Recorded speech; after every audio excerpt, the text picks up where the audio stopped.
ভারতের সঙ্গে কোনো চুক্তি নিয়েই গোপন করার কিছু নেই, সংবাদ সম্মেলনে প্রধানমন্ত্রী। বর্তমান সরকারের আমলে তিস্তা চুক্তি হবে বলে আশা প্রকাশ।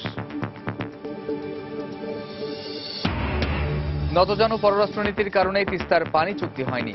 পানির ন্যায্য হিস্যা আদায় না হওয়া দুঃখজনক, মন্তব্য বিএনপির।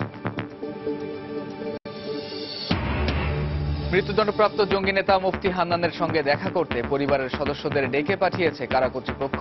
দেখা হতে পারে বুধবার সকালে। সিলেটের রাজন হত্যা মামলার প্রধান আসামি কামরুল সহ 4 জনের ফাঁসির আদেশ হাইকোর্টেও বহাল। বাকি 6 জনের বিভিন্ন মেয়াদে জেল।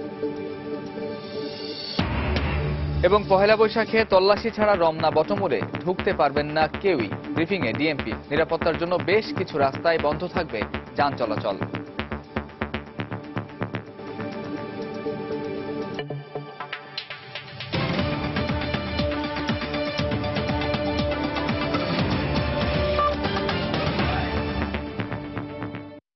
প্রবাসের সময়ের সঙ্গে আছি আমি কামরুজ্জামান মামুন। প্রধানমন্ত্রী শেখ হাসিনা বলেছেন, ভারত সফরে যে চুক্তি ও সমঝোতা হয়েছে সেগুলো গোপন করার কিছু নেই। দেশের সম্মান ক্ষুণ্ণ হয় এমন কোনো কিছুই আওয়ামী লীগ সরকার করেনি, করবে না বলেও মন্তব্য করেন তিনি।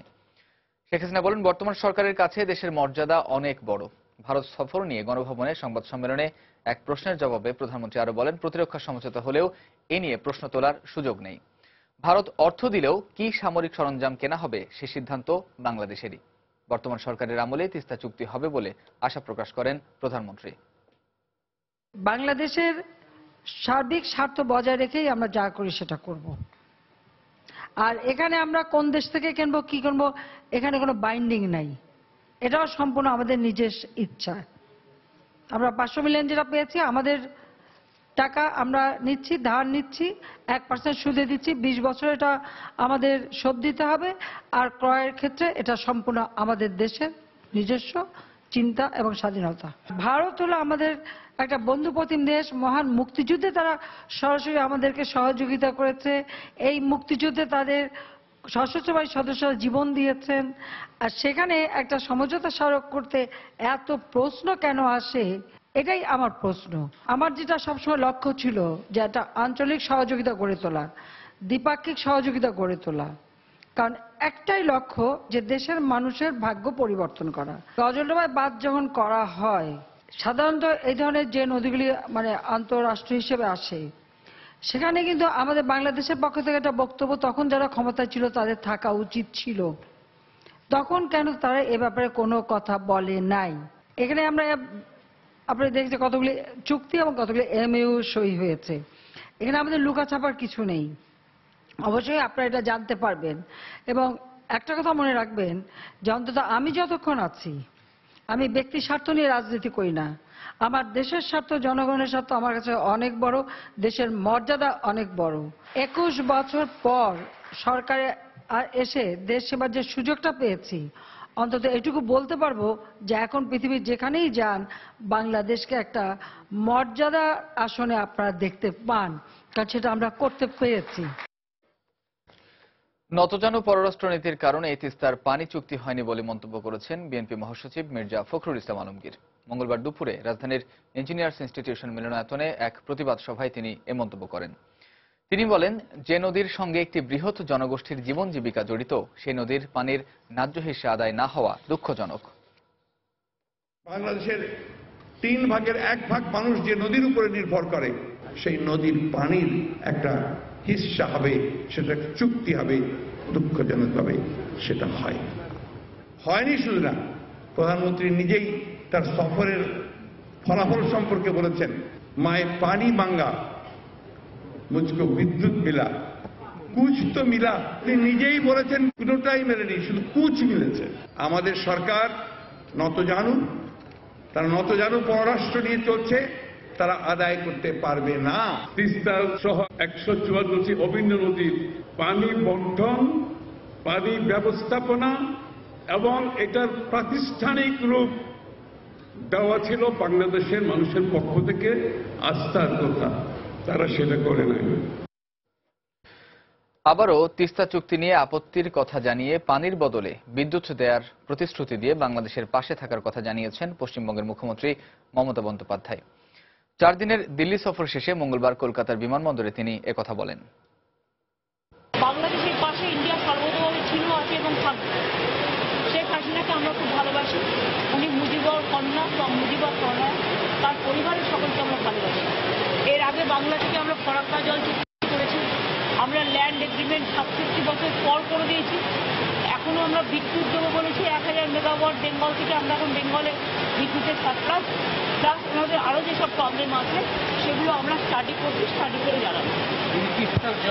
আমরা বলেছি অলরেডি, আমরা যা বলার আমরা বলেছি। তিস্তায় কিছু প্রবলেম আছে, আমরা তোর সব সামনে কতগুলো ছোট ছোট নদী আছে, মানসাই নরেরা, এইগুলো নিয়ে আমরা দুটো government of India and Bangladesh study করে দেন দেবে।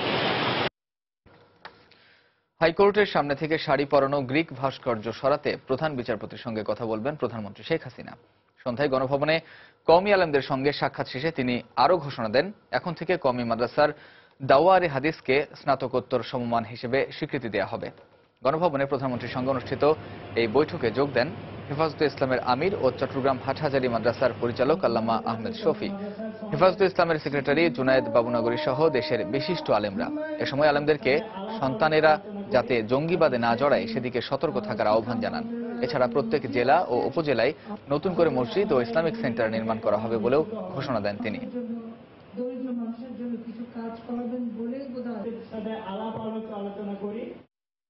হাইকোর্টের সামনে সেই গ্রিক থেমেসিসের এক মূর্তি এটা লাগানো হয়েছে। এটা সত্যি কথা বলতে কি আমি নিজেও এটা পছন্দ করিনি, কারণ গ্রিক থেমেসিসের মূর্তি আমাদের এখানে কেন আসবে? এটা তো আমাদের দেশে আসার কথা না। এটা কেন করা হলো, কারা করলো, কিভাবে আমি জানি না। আমাদের প্রধান বিচারপতিকে ইতিমধ্যে আমি এই খবরটা দিয়েছি এবং খুব শীঘ্রই আমি ওনার সঙ্গে বসবো এবং এই বিষয়টা নিয়ে আলোচনা করব এবং আমিও নিজেও ব্যক্তিগত মনে করি যে এটা এখানে থাকা উচিত না। কওমি মাদ্রাসার স্বতন্ত্র বৈশিষ্ট্য বজায় রেখে এবং দারুল উলুম দেওবন্দের মূল নীতিসমূহকে ভিত্তি করে কওমি মাদ্রাসা দাওরায়ে হাদিসের সনদকে মাস্টার্স ইসলামিক স্টাডিজ এবং আরবি এর সম্মান প্রদান করা হলো। প্রবাসের সময় আরো থাকছে। কূটনৈতিক এলাকার ফুটপাত দখলমুক্ত করতে উচ্ছেদ অভিযান ঢাকা উত্তর সিটি কর্পোরেশনের। পর্যায়ক্রমে পুরো এলাকায় উচ্ছেদের ঘোষণা। মৃত্যুদণ্ডপ্রাপ্ত জঙ্গি নেতা মুফতি হান্নানের পরিবারের সদস্যদের ডেকে পাঠিয়েছে কাশিমপুর কারা কর্তৃপক্ষ। এদিকে মুফতি হান্নানের ফাঁসির রায় কার্যকরের সব প্রস্তুতি সম্পন্ন করেছে কর্তৃপক্ষ। ফাঁসির মহড়াও হয়েছে বলে জানিয়েছেন পুলিশ সুপার হারুনুর রশিদ। পাশাপাশি এ দণ্ড কার্যকরকে ঘিরে যাতে অপ্রীতিকর কোনো পরিস্থিতি সৃষ্টি না হয় তাই গাজীপুর জেলায় বাড়তি নিরাপত্তা ব্যবস্থা নিয়েছে প্রশাসন।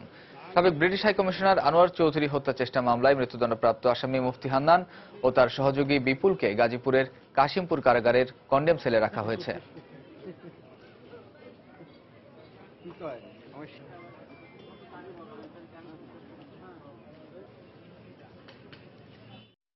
যেহেতু রায় হয়েছে এবং রায় যেহেতু কার্যকরী এক সময় হবে, সেটাকে কেন্দ্র করেই আমাদের আরেকটু বাড়তি নিরাপত্তা। কারাগারের আশপাশ এলাকাও আমরা প্রচুর পরিমাণে সাদা পোশাকে পুলিশ, গোয়েন্দা পুলিশ, ডিবি পুলিশ এবং পোশাকধারী পুলিশের কাজ করছে।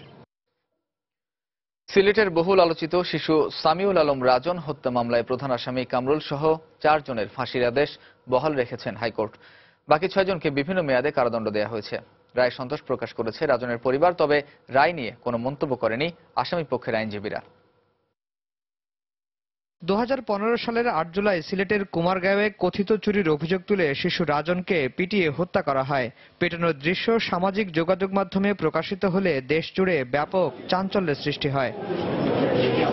বর্বরচিতভাবে ছেলেকে হত্যার দায়ে কামরুল ইসলামকে প্রধান আসামি করে মামলা করে রাজনের পরিবার। সে মামলায় গত বছরের 8 ডিসেম্বর আসামি কামরুল সহ 4 জনকে মৃত্যুদণ্ড দেন বিচারিক আদালত। নুরু মিয়া নামে একজনকে দেয়া হয় যাবজ্জীবন কারাদণ্ড, আর বাকি 5 জনকে বিভিন্ন মেয়াদে কারাদণ্ড দেন আদালত। এ রায়ের পর মৃত্যুদণ্ডের অনুমোদন চেয়ে উচ্চ আদালতে আবেদন করে রাষ্ট্রপক্ষ। অন্যদিকে খালাস চেয়ে আপিল করে আসামি পক্ষ। মঙ্গলবার রাজনকে পিটিয়ে মারার দৃশ্যটি ভিডিও ধারণ করা আসামি নুরু মিয়ার সাজা কমিয়ে বাকি আসামিদের বিচারিক আদালতের রায় বহাল রাখেন উচ্চ আদালত। আদালত রায়ে বলেন, খুনিরা মানুষরূপী পশু। কামরুল ইসলাম ওরফে কামরুল, সাদিক আহমেদ ওরফে বড় ময়না, তাজউদ্দিন ওরফে বাদল এবং জাকির হোসেন ওরফে পাবেলের মৃত্যুদণ্ড বহাল রেখেছেন হাইকোর্ট। রায়ের পর্যবেক্ষণে আদালত বলেন, কারো বিরুদ্ধে অভিযোগ উঠলে আইন নিজের হাতে তুলে নেওয়া উচিত নয়। ভবিষ্যতে এ ধরনের ঘটনা এড়াতে সবাইকে সচেতন হওয়ার পরামর্শ দেন আদালত। আইন প্রয়োগকারী সংস্থা ছাড়া অনেক ক্ষেত্রেই দেখা যাচ্ছে যে সাধারণ মানুষ কাউকে ধরে ফেলে এবং এটা ধরতে যে এমন একটা ঘটনা ঘটে যায় যেটা অনাকাঙ্ক্ষিত এবং এক্ষেত্রে কেউ ভিক্টিমাইজ হয়ে যেতে পারে। তো এই ব্যাপারে সকলকে সচেতন করা। এ রায়ে সন্তোষ প্রকাশ করেছেন রাজনের পরিবার। ফাঁসির রায় বহাল রয়েছে। আমি বিচারকদের প্রতি কৃতজ্ঞতা জানাই। আমি ধন্যবাদ জানাই যে আমার বাচ্চা সুস্থ বিচার আমি হাইকোর্টেও পাইছি। দ্রুতভাবে ফাঁসিটা দিলেই তা। আমি ফাঁসি না ছাড়া আর আমি কোনো কিছু চাই না, আমি এই অপেক্ষায় আছি। উচ্চ আদালতের রায়ের বিষয়ে কোনো মন্তব্য করতে রাজি হননি আসামি পক্ষের আইনজীবীরা। আফজাল হোসেন, সময় সংবাদ, ঢাকা। বাঙালির প্রাণের উৎসব বাংলা বর্ষবরণ সুষ্ঠুভাবে সম্পন্ন করতে সব ধরনের নিরাপত্তা ব্যবস্থা নেওয়া হয়েছে জানিয়ে ডিএমপি কমিশনার বলেছেন, তল্লাশি ছাড়া কাউকে রমনা এলাকায় প্রবেশ করতে দেওয়া হবে না। মঙ্গলবার সকালে ডিএমপির মিডিয়া সেন্টারে পহেলা বৈশাখের আইন শৃঙ্খলা পরিস্থিতি নিয়ে ব্রিফিংয়ে তিনি জানান, ঢাকা বিশ্ববিদ্যালয়ের রমনা ও রবীন্দ্র সরোবরকে কেন্দ্র করে কয়েক স্তরের নিরাপত্তা ব্যবস্থা নেওয়া হয়েছে।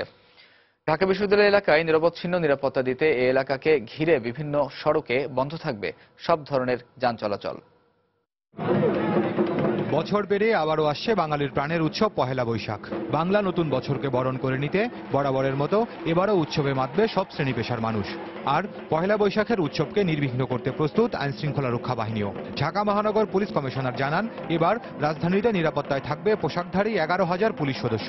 এছাড়া সাদা পোশাকেও মোতায়েন থাকবে নিরাপত্তা সদস্যরা। নগরীকে যানজট মুক্ত রাখতে 26টি পয়েন্টে রাস্তা বন্ধ রাখা হবে। এর মধ্যে উত্তরে বাংলা মোটর, দক্ষিণে বকশীবাজার, পূর্বে 0 পয়েন্ট এবং পশ্চিমে কাটাবন নীলক্ষেত থেকে বিশ্ববিদ্যালয় ও রমনা এলাকায় কোনো যানবাহন প্রবেশ করতে দেওয়া হবে না। রমনা পার্কে আমাদের প্রবেশ পথ হবে অরুণোদয়, রমনা রেস্তোরাঁ গেট এবং অস্তাচল। এই তিনটা দিয়ে সবাইকে প্রয়োজনীয় তল্লাশির মধ্য দিয়েই ভিতরে বের হতে হবে অথবা ঢুকতে হবে। মঙ্গল শোভাযাত্রায় মাঝপথ থেকে কাউকে অংশ নিতে দেওয়া হবে না। মুখোশ বহন করতে হবে হাতে। মঙ্গল শোভাযাত্রার সার্বিক নিরাপত্তায় থাকবে সোয়াট টিম। কারণ হোল মঙ্গল শোভাযাত্রাকে একটি নিরাপত্তার চাদরে ঢেকে দেওয়া হবে। আমি জানিয়ে রাখি, এই পুরো এলাকাটাই সিসিটিভির আওতাভুক্ত থাকবে। এক প্রশ্নের জবাবে ডিএমপি কমিশনার জানান, এবারের পয়লা বৈশাখকে কেন্দ্র করে কোনো নিরাপত্তা হুমকি নেই। সুনির্দিষ্ট কোনো হুমকি নেই। আমি আগেও বলেছি, আজকে আবার বলি, বাংলাদেশে কোনো নিরাপত্তা শঙ্কা নেই। পয়লা বৈশাখের উৎসবে নিষিদ্ধ করা হয়েছে ভুভুজেলা। উৎসবে অংশ নিতে আসা মানুষজনকে কোনো ধরনের ব্যাগ বহন না করারও অনুরোধ জানান ঢাকা মহানগর পুলিশ প্রধান। খান মোহাম্মদ রুমেল, সময় সংবাদ, ঢাকা। কূটনৈতিক এলাকার ফুটপাত দখল মুক্ত করতে উচ্ছেদ অভিযান চালিয়েছে ঢাকা উত্তর সিটি কর্পোরেশন। এতে ইতালিয়ান দূতাবাস ও পাকিস্তান দূতাবাসের অবৈধ স্থাপনা অপসারণ করা হয়। মঙ্গলবার সকাল 11টার দিকে উত্তর সিটির মেয়র আনিসুল হকের নেতৃত্বে এই অভিযান চালানো হয়। গুলশান 2 নম্বর সার্কেলের 79 নম্বর রোডের ইতালিয়ান দূতাবাসের সামনের অবৈধ ব্লক ভাঙা হয়। এছাড়া পাকিস্তান দূতাবাসের অবৈধ অংশও ভাঙা হয়। উত্তর সিটি কর্পোরেশনের পক্ষ থেকে 28 ফেব্রুয়ারি 8টি দূতাবাসকে তাদের অবৈধ স্থাপনাগুলো সরিয়ে নিতে চিঠি দেওয়া হয়। এর মধ্যে যুক্তরাজ্য, America, Canada, Italy, Australia, Germany, France ও তুরস্ক রয়েছে। নির্যোগে না সরালে এসব দূতাবাসের অবৈধ স্থাপনার সমঝোতার মাধ্যমে সিটি কর্পোরেশনের পক্ষ থেকে অপসারণের ঘোষণা দেওয়া হয়। এছাড়া বিভিন্ন অবৈধ ব্লক ও পুলিশ বক্স উচ্ছেদ করে সিটি কর্পোরেশন।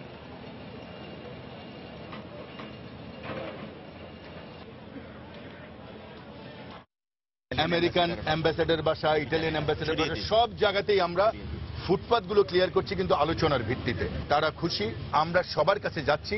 কেউ কোঅপারেটিভ হয়তো হচ্ছেন না, তাদের সঙ্গে আমরা আরো আলোচনা করব। সুতরাং সমস্ত এমবিসির কি বলে সিকিউরিটি ঠিক রেখে তাদের সুবিধা মতো আমরা রাস্তাগুলো সাধারণ মানুষের হাঁটার ব্যবস্থা করে দিচ্ছি। উপকূলীয় শহর পরিবেশগত অবকাঠামো প্রকল্প সহ ৩,২89 কোটি টাকার 8টি উন্নয়ন প্রকল্পের অনুমোদন দিয়েছে জাতীয় অর্থনৈতিক পরিষদের নির্বাহী কমিটি একনেক। মঙ্গলবার সকালে প্রধানমন্ত্রী শেখ হাসিনার সভাপতিত্বে রাজধানীর শেরে বাংলা নগরে এনএসি সম্মেলন কক্ষে প্রকল্পগুলোর অনুমোদন দেওয়া হয়। এগুলো বাস্তবায়নে সরকারি তহবিল থেকে প্রায় 2,500 কোটি টাকা প্রাক্কলন ব্যয় ধরা হয়েছে। উপকূলীয় শহর পরিবেশগত অবকাঠামো প্রকল্পে ব্যয় ধরা হয়েছে 1,000 কোটি টাকার উপরে। অন্যান্য প্রকল্পগুলোর মধ্যে রয়েছে খুলনা, কুমিল্লা ও রংপুর অঞ্চলের গুরুত্বপূর্ণ আঞ্চলিক মহাসড়ক যথাযথ মান ও প্রশস্ততায় উন্নীতকরণ। সভা শেষে ব্রিফ করেন পরিকল্পনা মন্ত্রী।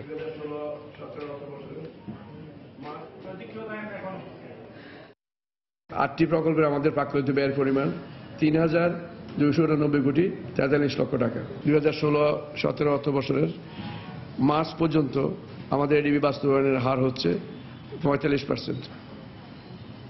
টাকার অঙ্কে সেটা 53,866 কোটি টাকা।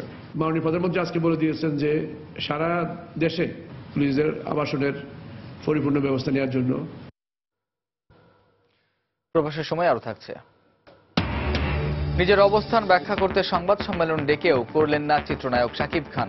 দুপক্ষ থেকেই মীমাংসার ইঙ্গিত।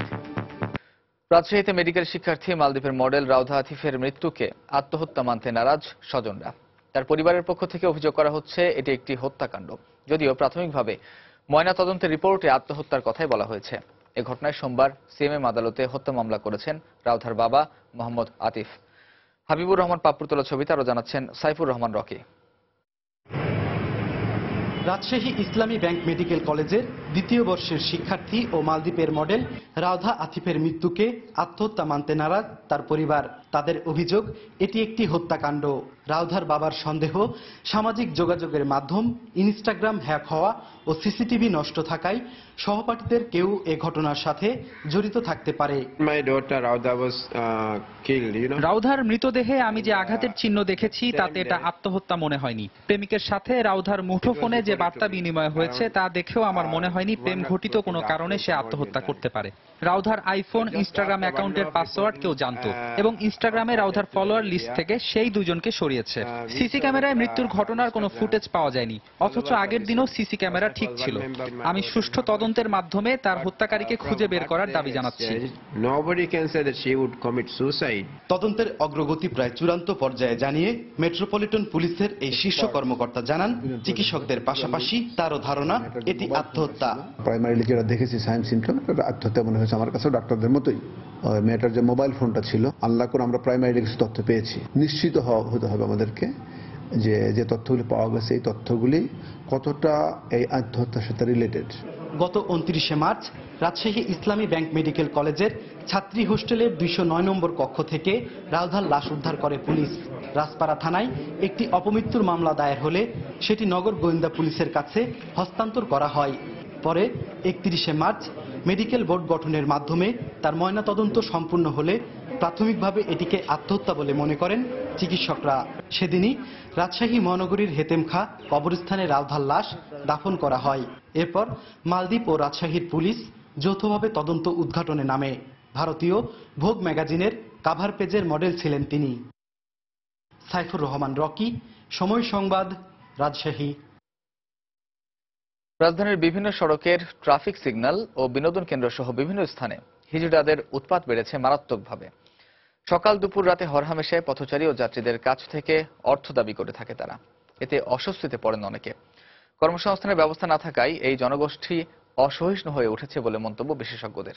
অন্যদিকে সরকারি বেসরকারি পর্যায়ে পুনর্বাসনের চেষ্টা চলছে বলে জানিয়েছে সমাজ কল্যাণ অধিদপ্তর। মিজানুর রহমান মিন্টুর ছবিতে আরো জানাচ্ছেন শফিক মোহাম্মদ।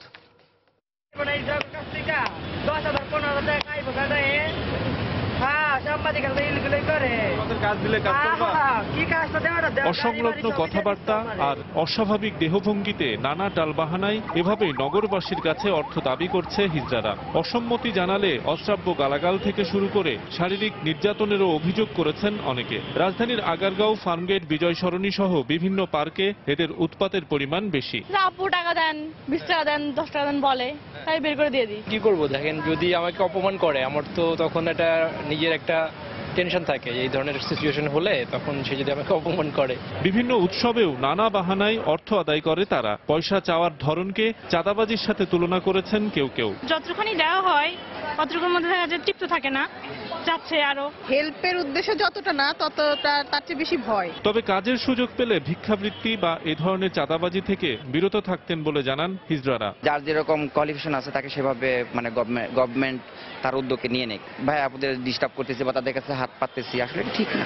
রাজধানীর বিভিন্ন মোড়ে মোড়ে ভিক্ষুকদের উৎপাত বন্ধ করতে এমন নির্দেশনা সংবলিত সাইনবোর্ড টাঙিয়ে দেওয়া হলেও হিজড়াদের চাঁদাবাজি নিয়ন্ত্রণে অনেকটা মানবিক কারণে অতটা কঠোর হতে চায় না পুলিশ। বরং হিজড়াদের পুনর্বাসনের ক্ষেত্রে সরকারের যে পরিকল্পনা বা সিদ্ধান্ত আছে তার বাস্তবায়নের ওপরই হিজড়াদের চাঁদাবাজি নিয়ন্ত্রণে পরবর্তী করণীয় নির্ধারণ করতে চায় তারা। অঙ্গভঙ্গি বা এমন কিছু করে থাকে যেটা আসলে এটা বিব্রতকর অবস্থার মতো করতে হয় সবাইকে। ক্রসিং থেকে একটু দূরে কিউতে তারা অনেক সময় দাঁড়িয়ে গ্লাস খুলে টাকা পয়সা চায়। গভর্নমেন্ট অবশ্যই এটা ব্যবস্থা নিচ্ছেন যাতে এটার একটা শান্তিপূর্ণ সমাধান হয়। এই জনগোষ্ঠীর পুনর্বাসনে বেসরকারি প্রতিষ্ঠানেরও এগিয়ে আসা উচিত বলে মনে করেন বিশেষজ্ঞরা। যেহেতু তাদের কোনো আইডেন্টিটির একটা বড় ক্রাইসিস, এখন সমাজ যেহেতু সামনের দিকে এগোচ্ছে এবং আমরা যেহেতু অর্থনৈতিকভাবে অনেক স্বাবলম্বী রিলেটিভলি, তো সেই জায়গায় আমি মনে করি যে চ্যারিটেবল অর্গানাইজেশন আছে, ভলান্টারি অর্গানাইজেশন আছে, তাদের এগিয়ে আসা উচিত। হিজড়াদের সহায়তায় শিক্ষাবৃত্তি, মাসিক ভাতা ও কর্মসংস্থান সহায়ক প্রশিক্ষণের ব্যবস্থা করা হয়েছে বলে দাবি সমাজসেবা অধিদপ্তরের। কাউন্সেলিং করতে হবে, বোঝাতে হবে, প্রশিক্ষণ দিতে হবে। আমাদের অনেক জায়গায় সারা দেশব্যাপী প্রশিক্ষণ চলছে, কিন্তু এর মধ্যে আবার কিছু দুষ্ট প্রকৃতির কেউ থাকতে পারে। প্রতিষ্ঠানটি বলছে সারা দেশে 10,000 এবং রাজধানীতে প্রায় 2,000 হিজড়া বসবাস করলেও তাদের প্রকৃত সংখ্যা আরও বেশি বলে দাবি বিভিন্ন বেসরকারি সংস্থার। শফিক মোহাম্মদ, সময় সংবাদ, ঢাকা। এবার প্রবাসের খবর। মালয়েশিয়ায় অবৈধ অভিবাসীদের পুনর্নিয়োগ প্রোগ্রামে নিবন্ধিত না হয়ে যেসব অভিবাসী ই কার্ড গ্রহণ করেছেন তাদের দ্রুত তা ফেরত দেওয়ার আহ্বান জানিয়েছেন দেশটির উপ স্বরাষ্ট্রমন্ত্রী দাতুনুর জাজলান মোহাম্মদ। সোমবার সেলাঙ্গরের একটি কারখানা পরিদর্শন শেষে সংবাদ সম্মেলনে তিনি বলেন, অবৈধ অভিবাসীদের বৈধ করতে পুনর্নিয়োগ প্রোগ্রামের আওতায় ইমিগ্রেশন বিভাগের কিছু শাখা থেকে ভুলবশত নিবন্ধন ছাড়াই কিছু কার্ড দেয়া হয়। নিবন্ধন ছাড়া কোনোভাবেই এই কার্ড গ্রহণযোগ্য হবে না। যারা এসব কার্ড পেয়েছেন তাদের দ্রুত তা ইমিগ্রেশন বিভাগে জমা দিতে বলা হয়, অন্যথায় আইনানুগ ব্যবস্থা নেওয়া হবে বলে জানান তিনি। নিবন্ধন ছাড়াই কার্ড দেওয়ার ঘটনাটি খতিয়ে দেখছে স্বরাষ্ট্র মন্ত্রণালয়। মালয়েশিয়ায় 15 ফেব্রুয়ারি থেকে শুরু হওয়া অবৈধ অভিবাসীদের এই নিবন্ধন কার্যক্রম চলবে 30 জুন পর্যন্ত।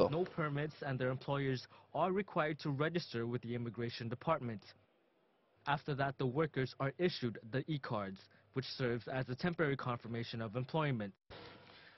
সৌদি আরবের রিয়াদ ক্রিকেট অ্যাসোসিয়েশন আয়োজিত টি20 ক্রিকেট টুর্নামেন্টে রানার্স আপ হয়েছে প্রবাসী বাংলাদেশিদের ক্রিকেট ক্লাব কিং লায়ন 11।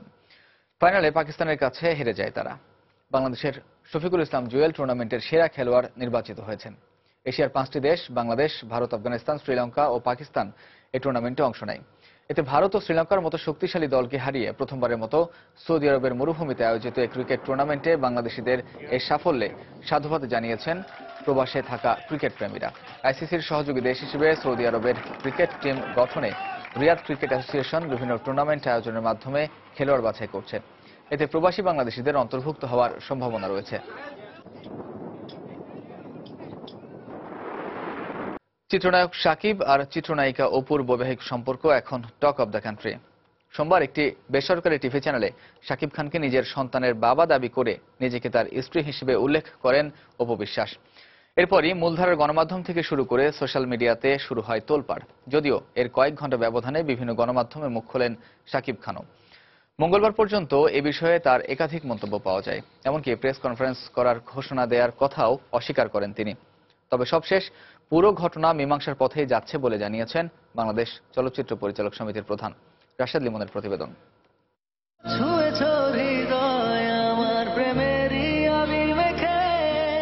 একসাথে পথ চলা শুরু 2006 সালে। প্রথম ছবি কোটি টাকার কাবিন দিয়েই বাংলা ছবির দর্শক হৃদয়ে ঠাঁই করে নেয় শাকিব অপু জুটি।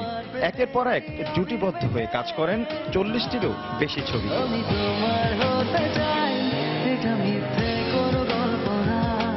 এর মধ্যে সময় অসময় নানা গল্প গুঞ্জন উঠেছে এই জুটিকে নিয়ে। সবশেষ অপুর প্রায় 10 মাস ধরে গা ঢাকা দেয় কম গল্প রটেনি চলচ্চিত্র পাড়ায়। হঠাৎ করেই বোমা ফাটানোর মতো ছেলেসহ তার প্রত্যাবর্তন ম্লান করে দিয়েছে আগের সব রটনা। বিষয়টি নিয়ে সংবাদ সম্মেলন ডাকলেও কথা রাখেননি এই সুপারস্টার। পরে তার বাসায় গিয়ে যোগাযোগ করা হলেও সাড়া দেননি তিনি। বিষয়টি জানাজানি হওয়ার পর থেকেই সোশ্যাল মিডিয়া কিংবা আড্ডা আলোচনায় ঝড় তুলেছেন সাকিব, অপু আর আব্রাহাম। এই জিনিসটা মিট করে সামনে বাংলাদেশ চলচ্চিত্রকে কেমনে উন্নয়ন করা যায়, আবারও তারা ফিরে আসো, তারা যদি একসঙ্গে কাজ করতে পারে, আবার মিল হয়, তাহলে হয়তো আমাদের দেশের চলচ্চিত্র আরো আমরা এগিয়ে যেতে পারবো। চলচ্চিত্র সংশ্লিষ্টরাও চান রূপালী পর্দার সামনে ও পিছনে সমানতালে এগিয়ে যাক এই যুগল। সমস্যার সমাধান হয় না এমন কোনো ব্যাপার আছে, এইটাও হয়ে যাবে। এটা তো এমন কিছু বড় ব্যাপার না। এটাকে যত তাড়াতাড়ি একটা সুন্দর সমাধান রূপ নেবে, আমরা এটাকে মোস্ট ওয়েলকাম করি। এদিকে সাকিব, অপুর সঙ্গে কথা হয়েছে দাবি করে চলচ্চিত্র পরিচালক সমিতির প্রধান জানিয়েছেন, আর কাদা ছোড়াছুড়ি না করে সমাধানের পথে যাচ্ছেন তারা। সময় অনেক সময় অনেক কিছুই পরিবর্তন করে দেয়, মিজাজের পরিবর্তন করে দেয়, মানসিকতার পরিবর্তন করে দেয়। ওদেরও আমার ধারণা যে জিনিসটা উপলব্ধি করতে পারছে, যেটা নিয়ে আর ঘাটাঘাটি করলে বরং খারাপই হবে। এদিকে মঙ্গলবার গণমাধ্যমে দেয়া এক বিবৃতিতে বরফ গলার ইঙ্গিত দিয়েছেন শাকিব খান। রাশেদ লিমন, সময় সংবাদ, ঢাকা। খাগড়াছড়িতে বর্ণাঢ্য আয়োজনে শুরু হলো 3 দিনব্যাপী বৈশাখী উৎসব। বর্ণিল সাজে আদিবাসী তরুণ তরুণীদের অংশগ্রহণে মঙ্গলবার সকালে জেলা পরিষদ প্রাঙ্গণ থেকে শোভাযাত্রা বের করা হয়। শহরের গুরুত্বপূর্ণ সড়ক প্রদক্ষিণ করে খাগড়াছড়ি উচ্চ বিদ্যালয় মাঠে গিয়ে শোভাযাত্রাটি শেষ হয়। পরে সেখানে সাংস্কৃতিক অনুষ্ঠানের আয়োজন করা হয়। এ সময় নিজস্ব ঐতিহ্যের নাচ, গান ও মারমা সম্প্রদায়ের জলকেলি সহ মনোমুগ্ধকর নানা পরিবেশনা উপভোগ করেন অতিথিরা।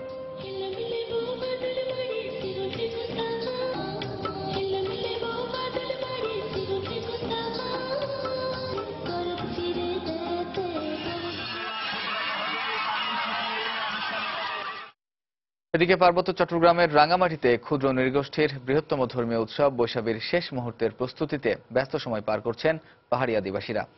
এক্ষেত্রে ফুলবিজুর মাধ্যমে 12 এপ্রিল যে অনুষ্ঠান শুরু হবে তা শেষ হবে পানি খেলার মধ্য দিয়ে। এদিকে বৈশাখী উপলক্ষে 2 দিন ছুটি ঘোষণা করায় সন্তুষ্ট আদিবাসীরা।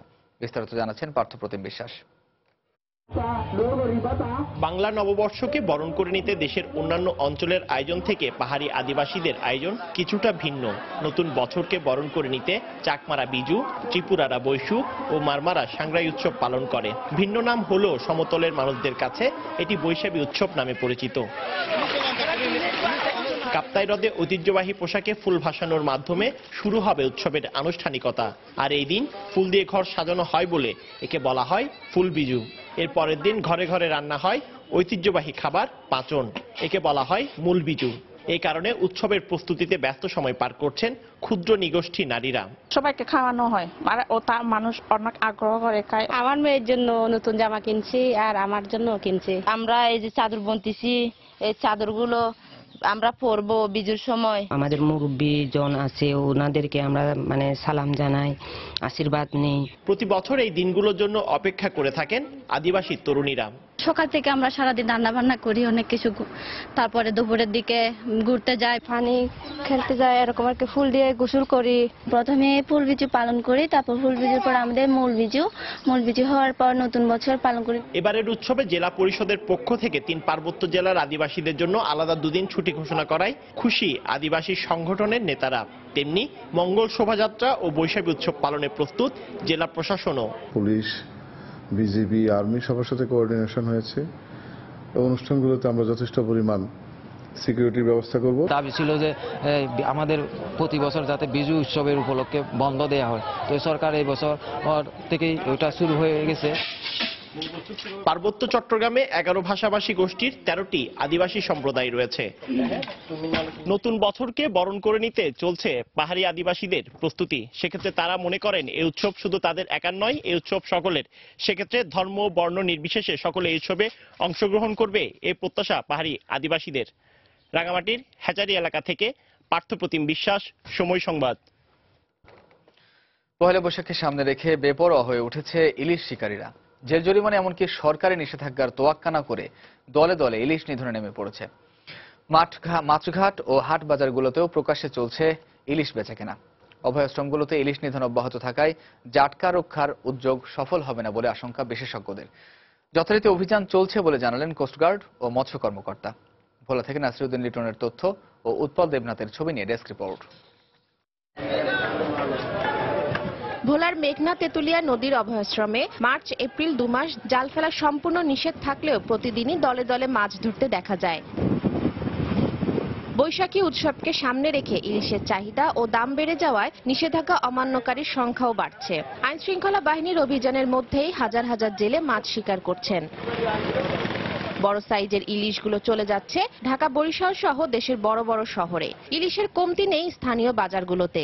নিষিদ্ধ সময়ে প্রশাসনের সামনেই প্রকাশ্যে চলছে কেনাবেচা। সরকার অভিযান দিয়েছে 2 মাস, আমরা 2 মাস মানছি, কারণ অল্প কদিন টাইম আছে। পয়লা বৈশাখের ইলিশ মাছের দাম ভালো, আমরা এর জন্য নদীর দিয়ে যাইতে আছি। কদিন আর বয়ে থাকা যায়, দেখা যাচ্ছে ফুলাইন চাপান আছে, বাচ্চা কাচ্চা আছে, তারাও তো একটা পেট আছে, এই কারণে তারা বাধ্যমূলক নদীতে যায়। কিছু প্রভাবশালী ব্যক্তির কারণে ইলিশ রক্ষার উদ্দেশ্য ভেস্তে যাচ্ছে উল্লেখ করে এই উন্নয়ন কর্মী প্রশাসনের অভিযান পরিচালনায় গাফিলতির অভিযোগ করেন। জেলায় 22 জন দেখা যায় এই কাজটার সাথে জড়িত, তাদের একটি চক্র এই কাজটা করে থাকে। প্রশাসন এবং আমাদের স্থানীয়দের কাছে কিন্তু এটা ওপেন সিক্রেট, কিন্তু কারা করছে তাদেরকে কিন্তু সবাই চিনে, তারপর তাদের বিরুদ্ধে ব্যবস্থা নেওয়া হচ্ছে না।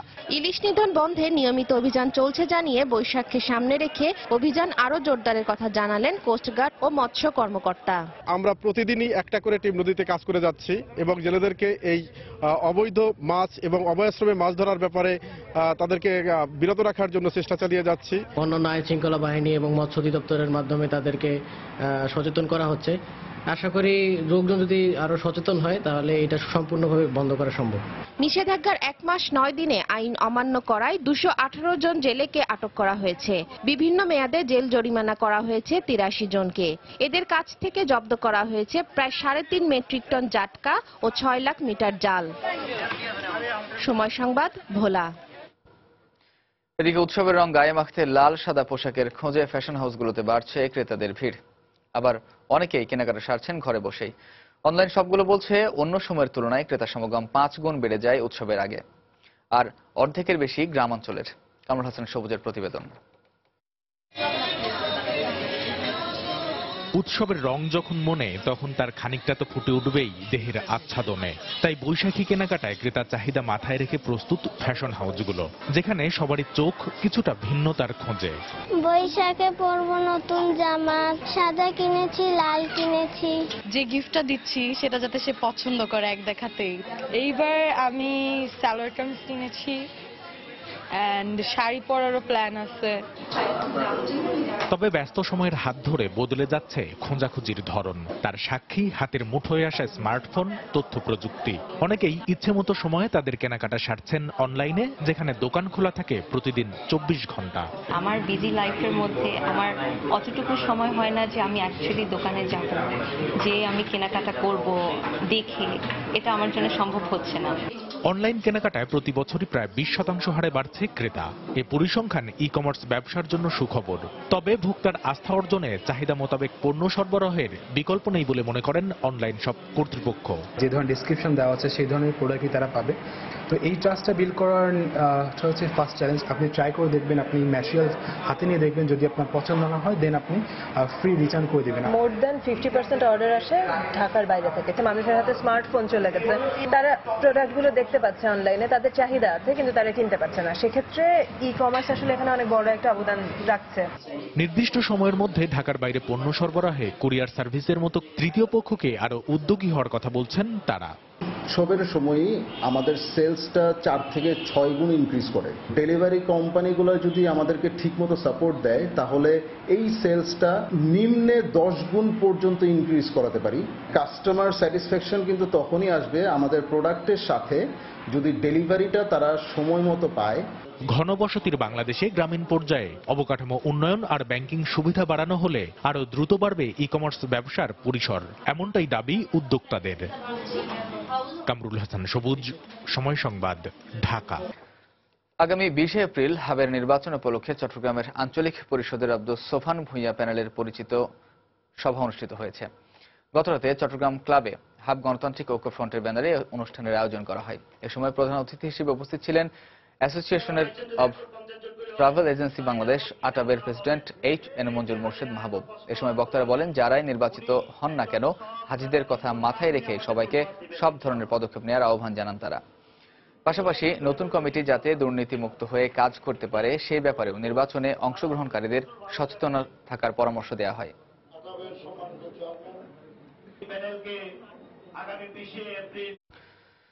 মাদারীপুরের কালকিনি প্রেস ক্লাবের সাবেক সভাপতি ও দৈনিক যাই যাই দিন পত্রিকার প্রতিনিধি শহীদুল ইসলামকে গাছের সঙ্গে বেঁধে নির্যাতন করার প্রতিবাদে মানববন্ধন করেছে ঢাকাস্থ মাদারীপুর জেলা সাংবাদিক সমিতি। মঙ্গলবার সকালে জাতীয় প্রেস ক্লাবের সামনে মানববন্ধন করে সাংবাদিকরা।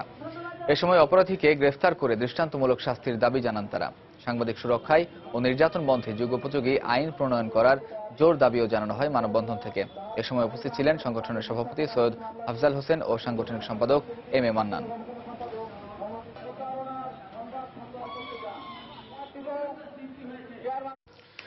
দেশের বাইরের খবর।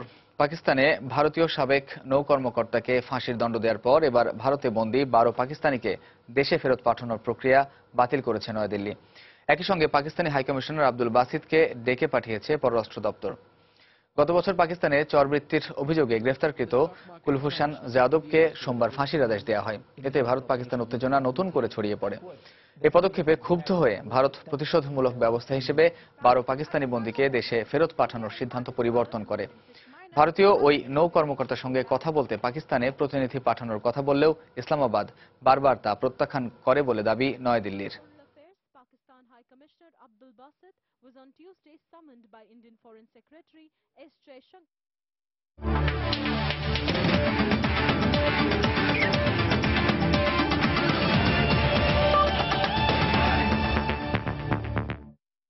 উয়েফা চ্যাম্পিয়ন্স লিগে মোনাকোর বিপক্ষে কোয়ার্টার ফাইনালের ম্যাচে খেলতে যাবার পথে বরুসিয়া ডর্টমুন্ডের টিম বাসে বিস্ফোরণের ঘটনা ঘটেছে। আহত হয়েছেন ডর্টমুন্ডের স্প্যানিশ ফুটবলার মার্ক বারোত্রা। তাকে চিকিৎসার জন্য হাসপাতালে নেওয়া হয়েছে। বিস্ফোরণের বিষয়টি টুইটারে প্রথমে নিশ্চিত করেন ক্লাব কর্তৃপক্ষ। ডর্টমুন্ডের মাঠ সিগন্যাল ইডুনা পার্কে ফ্রেঞ্চ ক্লাব মোনাকোর মুখোমুখি হবার কথা ছিল বরুসিয়া ডর্টমুন্ডের। হোটেল থেকে স্টেডিয়ামে যাবার পথে টিম বাসে 3টি বিস্ফোরণ হয় বলে জানায় পুলিশ। বিস্ফোরণে বাসের একদিকের জানালা চূর্ণ বিচূর্ণ হয়ে যায়, তবে এখন পর্যন্ত এর কারণ জানা যায়নি। বিস্ফোরণের পর বরুসিয়া ডর্টমুন্ডের ফুটবলারদের নিরাপদ স্থানে সরিয়ে নেওয়া হয়। এই ঘটনায় চ্যাম্পিয়ন্স লিগের কোয়ার্টার ফাইনালের প্রথম লেগের ম্যাচটি 7 দিনের জন্য পিছিয়ে দেওয়া হয়েছে। এর আগে গেল বছর নভেম্বরে প্যারিসের পার্ক দেস প্রিন্সেস স্টেডিয়ামের বাইরে ফ্রান্স ও জার্মানির ম্যাচ চলাকালীন বিস্ফোরণের ঘটনা ঘটে।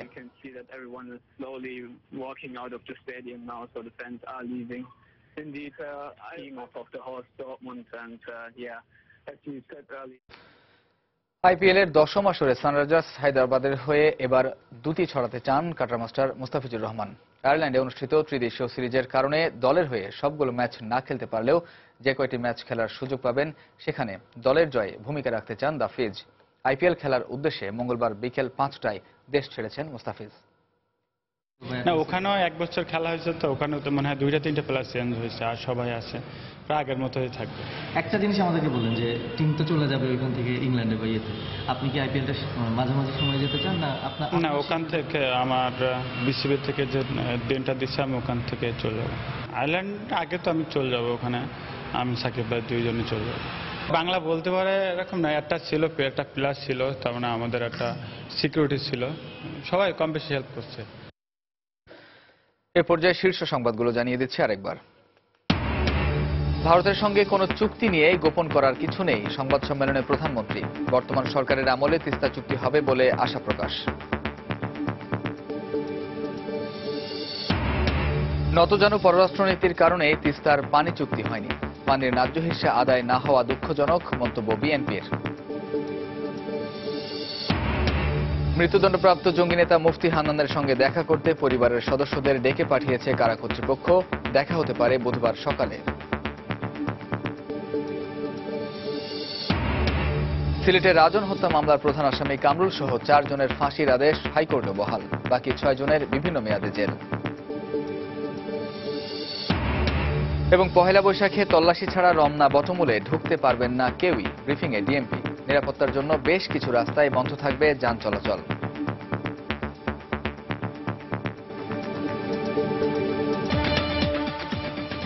এই ছিল প্রবাসের সময়। যে কোনো খবর পেতে ভিজিট করুন সময়নিউজ.tv। যে কোনো বাংলা লিংক ও রবি নম্বর থেকে সময় সংবাদের খবর, অনুষ্ঠান সূচি জানতে এবং যে কোনো তথ্য সময় সংবাদকে জানাতে ডায়াল করুন 16242 নম্বরে। এছাড়া এই মাত্র পাওয়া খবর আপনার মোবাইলে পেতে SMS করুন *BN লিখে পাঠিয়ে দিন 16242 নম্বরে। আর সঙ্গে থাকুন সময়।